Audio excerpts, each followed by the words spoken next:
When a plane goes down, the scene can look like total chaos, right? But believe it or not, inside all that mess, there's a story, and today we're going to learn how to read it. Okay, so let's just take this in for a second. This is where it all starts. One single, incredibly powerful image. You've got the flashing lights, the twisted metal, and a group of people starting what has to be one of the toughest jobs on the planet. It's a lot. It's complex, and it's pretty daunting just to look at. Yeah, it's easy to feel overwhelmed just looking at it. So you have to wonder, when you're faced with all of this, where do you even start? How do you make sense of the chaos? Well, it all starts with that first response. The number one goal is to take that chaos and methodically bring it under control. See that police car right there? Those flashing lights? They're not just for show. That's the first signal that a perimeter is going up. The absolute first thing they do is secure the scene. They have to control who comes in and who goes out, because every single piece of this is potential evidence, and it has to be preserved right from the get-go. And look, none of this is random. First responders have a super strict, universal playbook. Priority 1, always, is to rescue and help any survivors. That's number 1. But as soon as that's handled, the mission flips. It's all about securing the scene, like we just talked about, and then preserving every last bit of evidence. It's how you bring method to the madness. All right, so the scene is secure. Now what? Well, the next phase begins. It's time to actually read the wreck. Because believe me, every single piece of twisted metal has a story to tell. So where do they usually start?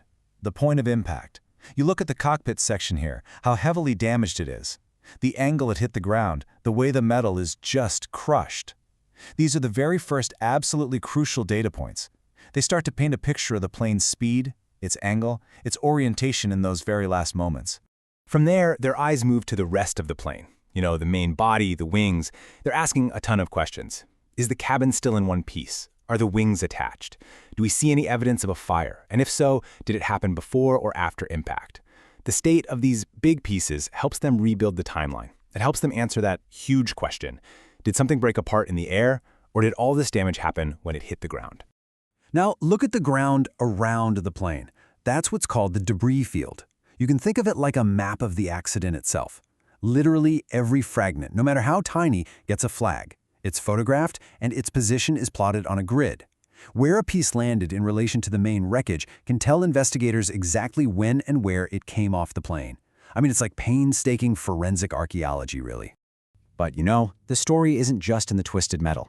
To really get the full picture, investigators have to take all this physical evidence and combine it with cold, hard data. They have to look way beyond what they can see right here at the scene. And that, of course, leads to the hunt for the black boxes, which, funny enough, aren't black at all. They're painted bright orange to make them easier to find. There are actually 2 of them. You've got the CVR, the cockpit voice recorder, which records every single sound in the cockpit. The pilot's talking, alarms going off, even the flick of a switch. Then there's the FDR, the flight data recorder.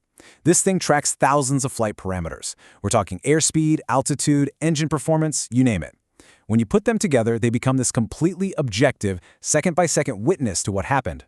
But even those incredible recorders, they're just one part of a way bigger toolkit. Investigators have to gather and sync up everything. The data from the CVR and FDR, the tapes from air traffic control, radar data, the weather reports for that night. They'll pull the plane's entire maintenance history, and they'll talk to any witnesses they can find. Seriously, every single piece is another part of this huge puzzle. So that really brings us to the big question, right? Why? Why go through all this trouble? Well, the answer is all about safety.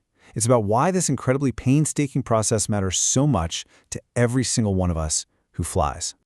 Here's the thing you have to understand. The main goal is not about pointing fingers or finding someone to blame. In fact, the official rule from the International Civil Aviation Organization is crystal clear. It says the sole objective is the prevention of future accidents. It's about finding the cause, not finding fault. It's all about making sure this never, ever happens again. And just think about it for a second. Almost every single major safety feature we have in aviation today was born from the ashes of a tragedy. Things like the warning systems that tell pilots they're too close to the ground, or new rules for de-icing planes, or even the sterile cockpit rule. That's the one that says pilots can't have chit-chat during takeoff and landing. All of those life-saving rules came directly from investigations that started at scenes just like this. Every little fragment they collect helps build a safer sky for all of us. Okay, so let's go back and look at this image one last time. Knowing everything we know now, what we're seeing isn't just an accident anymore, is it? It's not just an ending. It's the very first step toward a safer future. In a way, it's a classroom set up on a cold, wet runway.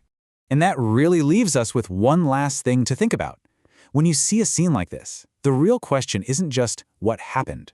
The real question is, how many lives in the future will be saved because of the lessons learned on a night like this?